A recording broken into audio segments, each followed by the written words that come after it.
how you approach every contracting opportunity matters.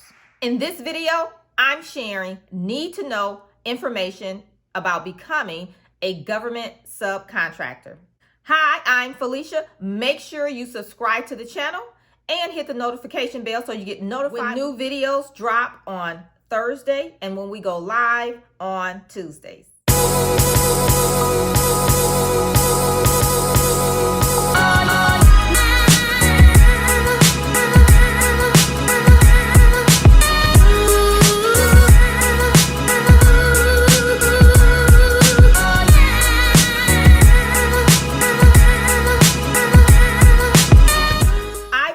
Many students inside of my community become successful at being a government subcontractor. Here's what I'm finding.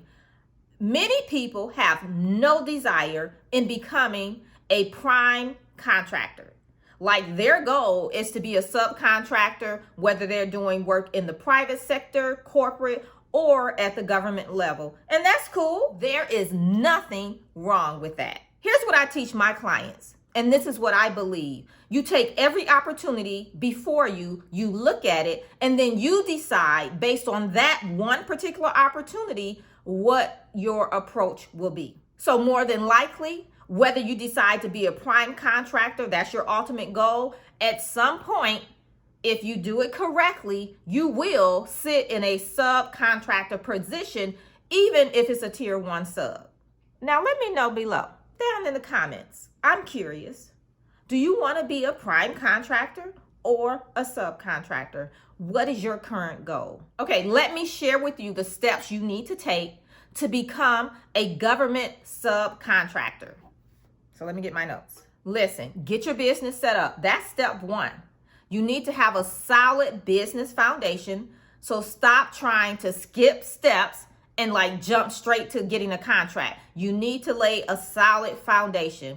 That's one, again, getting your business foundation set. The second thing you want to do is make sure you have your government foundation set.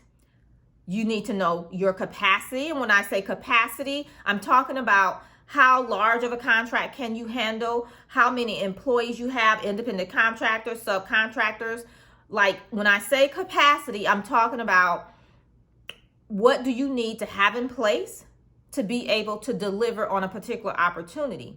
So when you're looking at an opportunity to bid and it says you need 10 employees, maybe it's going to, when you bid it out, you see it's going to cost X amount of dollars. It's going to take you a couple months to get paid, theoretically, or a month, whatever. But you want to know that you have capacity, whether that's financial capacity or employee workers capacity to be able to deliver on that opportunity. So you always need to know your capacity. And that also includes you're working on some projects already. Here's another opportunity. Do you have capacity to take on that opportunity? You see how capacity is really, really important? You also need to know how much it's going to take you to deliver on a particular opportunity. So whatever you offer to the government, whether it's a product or service, doesn't matter. Theoretically, if you set the framework of what's normally the size of opportunities that you can handle, what does that cost? What do you need to have in place? Because you can be working on those things at all times. One, to be able to deliver at your current capacity, but also being able to expand and grow your capacity. Now, as a subcontractor, even if someone comes to you and say, hey, we have this opportunity, here's how much we've set aside for this opportunity. Can you do it for this price? That's cool. But guess what? You still need to know how to bid, price out the opportunity for yourself. Because you need to know, even though they give you a number, you need to know, will you make a profit off of that opportunity? Because that's the goal, right? To make a profit. That's how we grow our businesses. That's how we're able to increase capacity. Now, the next thing is you want to find prime contractors that you want to do business with. So you want to find prime contractors that do similar work as you, right? So that you can start, one, getting some past performance. You're going to sit in that subcontractor position and you can learn an awful lot about the business side of things, because most people know how to do their craft. Whatever they're going to offer, they know how to provide that service. Where most people fall is in the back office. So don't let your back office prevent the success in your front office. Now, please don't skip this step. Please, please, please. You need to have a subcontractor agreement, okay? Now, most larger companies will create the subcontractor agreement and send it over to you, you review it, you sign it, that kind of thing. But if it's something on a smaller scale and they don't give you one, how about you create one? Whatever you're doing, please get it in writing.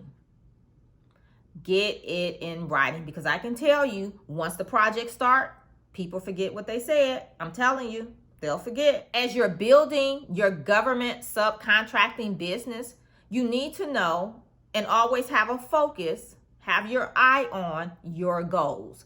What are your goals? Again, if it's for you to be a subcontractor for the duration, that's cool. But do you want to increase capacity, be able to take on larger contracts as a subcontractor? Or do you want to do some subcontracting work for now to build up the past performance, learn the business, and then you want to ultimately sit in the prime contractor position?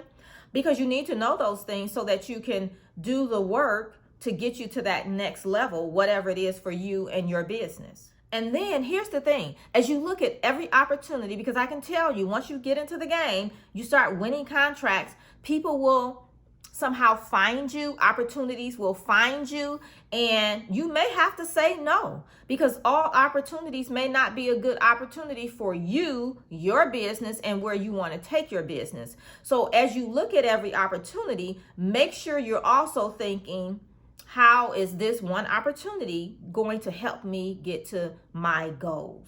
All right, so there you have it. Need to know information for you to become a government subcontractor. I'm telling you, if you go through these steps, you will be successful.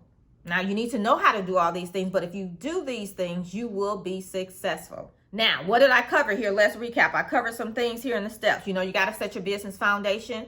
Okay, that's pretty standard across the board. You also have to set your government contracting foundation.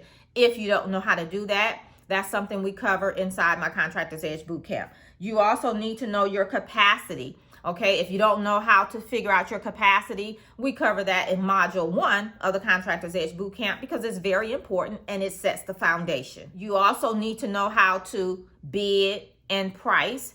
You need to know how to read solicitations, break them down, pull out the requirements. You need to know how to write your proposal, whether you're a prime contractor or a subcontractor, because it could be a situation where the prime give you the scope of work and you're going to have to price it out and submit your bid, whether it's a number or they want an actual proposal. So don't think that you just have to sit in the prime position in order to know those things, because that's not the case. So you want to make sure you know it all. And here's the thing, if you don't know how to do it, come join us inside my Contractors Edge Bootcamp. In the bootcamp, we talk about capacity. We talk about your preferences. We talk about finding your customer, how to find opportunities to bid, how to find procurement opportunities that's coming out in the future, which we call forecasting. We talk about how to bid, how to price, how to read a solicitation, break it down, pull out the requirements, and then in turn, write your proposal. We talk about the capability statement. All of those things we talk about, but you also do them. So we don't just talk, we execute, because if we don't execute, you don't get to the goal. So definitely, if you need help in any of those areas, you're trying to get that first bid done, I'm telling you, it's a game changer once you do. Then come join us inside the Contractors Edge Bootcamp. Students are already in the program within 2 weeks of joining. I had one student win, I think it was an $88,000 contract. Another student within 4 weeks, a $48,500 contract. Another student, I think it was about 8 weeks or so, a $2.3 million contract.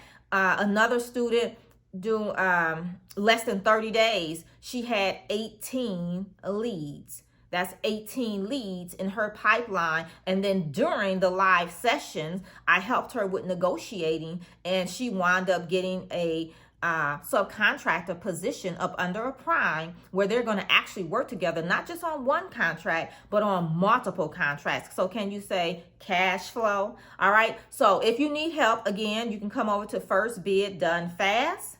First Bid Done Fast, and join us inside the Contractors Edge Bootcamp. And my question really is, will you be next? I just shared some success stories, but will you be next? All right.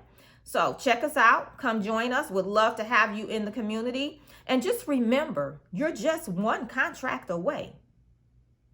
All right. So until next time, I'll see you right back here real soon. Bye for now.